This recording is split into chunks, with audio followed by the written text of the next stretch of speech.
ভাই, আমি আর কিছু খেতে পারবো না। আমিও শেষ। আপনি বিল নিয়ে আসেন। বিরিয়ানিটা হেব্বি ছিল না বোন? হ্যাঁ, বেশ ভালোই লাগলো। ভালোই হলো, মাঝে মাঝে ভাইয়ের সাথে এইভাবে এসে বিরিয়ানি খাওয়া হবে। কি ভাই, আসবেন তো? তোমরা আমার শালি বলি কথা। দাঁড়ান ভাই, আপনাদের একটা ছবি তুলে দিই। আর একটু কাছে আসেন, আর একটু। নিজের বউর কাছে লজ্জা করলে হয়? ভালো করে ধরেন। এবার কত সুন্দর মানাচ্ছে। স্যার বিল। হ্যাঁ হ্যাঁ, আমি একটু আসছি। হ্যালো ওসমান। হ্যাঁ বল। বলছি খুব আর্জেন্ট, 500 টাকা ফোন পেবে ভাই? ফোন পে তো হবে না রে ভাই, বাড়িতে ক্যাশ আছে, তুই মাকে কি বলকা দিয়ে দেবে? আমি তো একটু বাইরে ছিলাম। ঠিক আছে, আমি অন্য কথা দেখছি।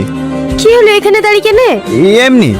টাকা নাই? তোমার কাছে 300 টাকা গেলে দাও না, আমি বেতন পেলে তোমাকে দিয়ে দেবো। ছিটনি ছি, তুমি কি মানুষ বলো তো? তোমার একটা দায়িত্ব বলে জিনিস নাই। টাকা নাই আগে বলবা, আসতাম না।